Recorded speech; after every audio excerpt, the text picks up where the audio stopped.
नमस्कार प्यारे विद्यार्थियों, मैं सोहन एक बार फिर से आपका नित्य क्लासेस पे स्वागत करता हूं। उम्मीद करते हैं कि आप स्वस्थ होंगे, अच्छे होंगे और आपकी छुट्टियां आराम से व्यतीत हो गई होंगी, आपने एंजॉय खूब किया होगा। तो प्यारे विद्यार्थियों, आज का हमारा टॉपिक क्या रहेगा? Difference between embryo and seeds. ये समझने से पहले, आपको इनका अंतर समझने से पहले आपको जानना पड़ेगा कि ओव्यूल्स क्या होते हैं और हमारा ओव्यूल्स के अंदर क्या पाया जाता है, हमारे एम्ब्रियो बनता है, एम्ब्रियो फिर क्या बनता है, हमारा सीड्स बनता है। ठीक है, अब देखिए, अब हम बात करते हैं। मैंने आपको बताया आज हमारा टॉपिक क्या रहेगा, difference between embryo and seeds. ठीक है, यहाँ पे लिखते हैं हम।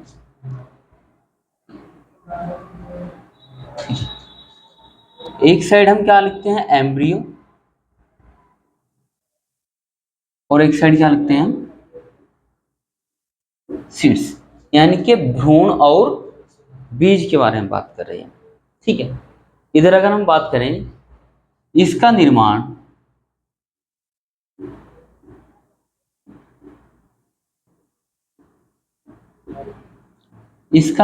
निषेचन के बाद होता है।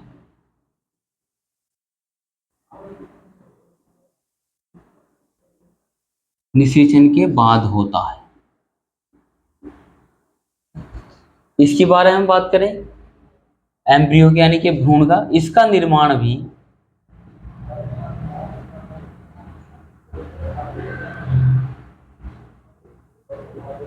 निर्माण भी निषेचन के बाद होता है।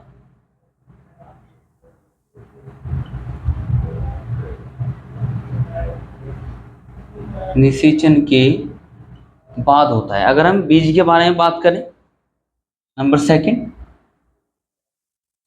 परिपक्व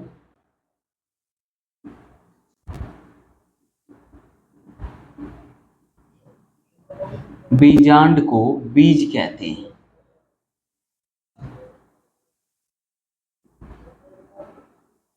या फिर यह भी कह सकते हैं कि बीजांड से बीज का क्या होता है, निर्माण होता है। अब नंबर सेकंड, इधर क्या लिखेंगे हम? अब देखिए, निषेचन के बाद जो जाइगोट बनता है, जो युग्मनज बनता है, उससे किसका निर्माण होता है? एम्ब्रियो का निर्माण होता है। यहां आप लिख सकते हैं, जाइगोट से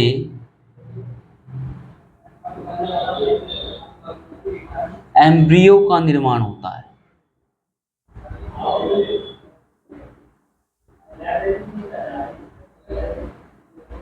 ठीक है, सीड्स के बारे में बात करें हम, नंबर थर्ड क्या रहेगा? ठीक है, अब सीड्स में क्या होता है, या हम इसी के बारे में बात करते हैं, एम्ब्रियो की।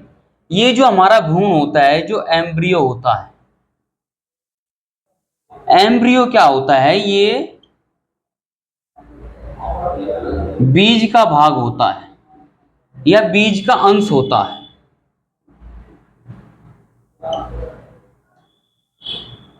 और ये बीज के अंदर पाया जाता है। बीज के अंदर पाया जाता है। ठीक है, इधर बारे में बात करें, जो हमारा सीड्स होता है, सीड्स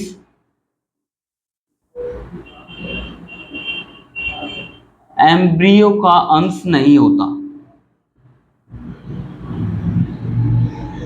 नहीं होता है।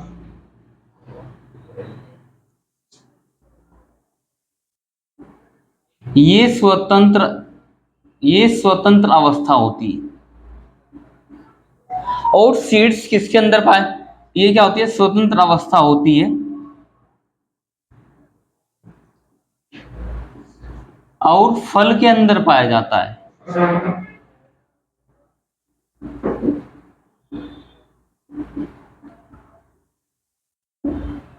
ठीक है प्यारे विद्यार्थियों, अब इधर बात करें हम, नंबर 4। ठीक है, एम्ब्रियो से या भ्रूण का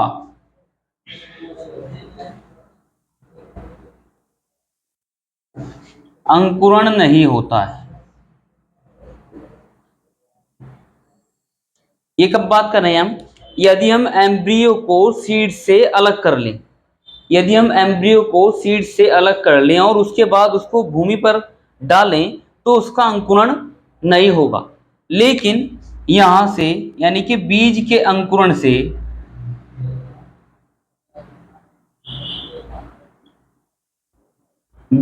अंकुरण से नए पौधे का निर्माण होता है।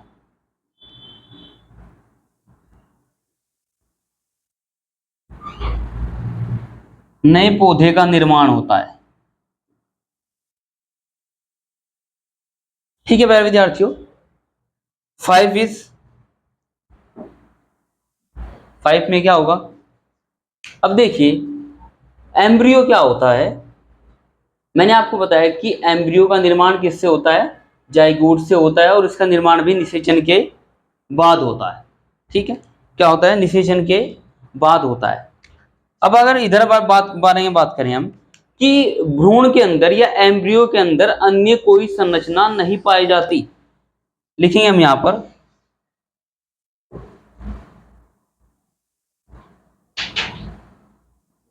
भ्रूण के अंदर अन्य कोई रचना नहीं पाई जाती।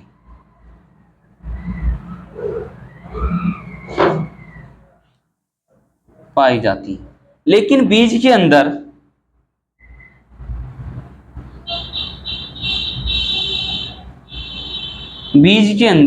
क्या पाया जाता है? न्यूक्लियस पाया जाता है। ठीक है, बहुत सी ऐसी न्यूक्लियस पाया जाता है,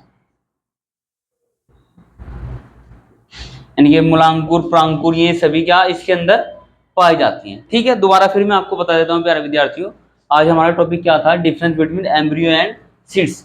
एम्ब्रियो में मैंने आपको क्या बताया? नंबर फर्स्ट बात, इसका निर्माण निषेचन के बाद होता है। उसी प्रकार बीज का निर्माण भी निषेचन के बाद होता है। ठीक है, अब एम्ब्रियो के बारे में हम जाने। अब देखिए एम्ब्रियो में क्या होता है? जो हमारे भ्रूण कोश के अंदर जो हमारा क्या होता है, हमारा एग सेल होता है, उससे नर युग्मक क्या करता है? अंदर जाके फ्यूजन करता है, जिससे किसका निर्माण होता है? जाइगोट का निर्माण होता है, और जाइगोट से ही किसका निर्माण होता है? एम्ब्रियो का निर्माण होता है। ठीक है, अगर हम सीड्स के बारे में जाने तो परिपक्व बीजांड को बीज कहते हैं। दूसरी भाषा में ये भी कह सकते हैं कि बीजांड से बीज का क्या होता है? निर्माण होता है। ठीक है, अब देखिए एम्ब्रियो क्या है? एम्ब्रियो सीड्स का ही भाग होता है, ये इसी का ही अंश होता है, ये इसी के अंदर क्या होता है? पाया जाता है। लेकिन सीड्स एम्ब्रियो का अंश नहीं होता, ये फल के अंदर पाया जाता है। लास्ट में क्या बताया मैंने? एम्ब्रियो का अंकुरण नहीं होता। अगर हम जाने भ्रूण का अंकुरण नहीं होता, लेकिन बीज का अंकुरण होता है। देखिए अगर हम एम्ब्रियो को सीड से अलग कर लें और उसको भूमि के अंदर डालें तो इस एम्ब्रियो का अंकुरण नहीं होगा, लेकिन बीज का अंकुरण होता है, जिससे नए पौधे का क्या होता है? निर्माण होता है। उसी प्रकार जाने कि एम्ब्रियो के अंदर अन्य कोई संरचना नहीं पाई जाती, उसी प्रकार लेकिन बीज के अंदर अन्य संरचनाएं पाई जाती हैं, जैसे न्यूक्लियस, बीजांडकाय, प्रांकुर, मूलांकुर, ये सभी इसके अंदर पाए जाते हैं, सीड्स के अंदर पाए जाते हैं। तो उम्मीद करता हूं आज ने आपको ये सेशन पसंद आया होगा, आपको अच्छा लगा होगा। ठीक है, अच्छा लगा तो अपने दोस्तों को शेयर कीजिए, लाइक कीजिए, और हमारे चैनल को सब्सक्राइब कीजिए, और अपना भरोसा नित्यम क्लासेस के साथ बनाए रखिए। धन्यवाद।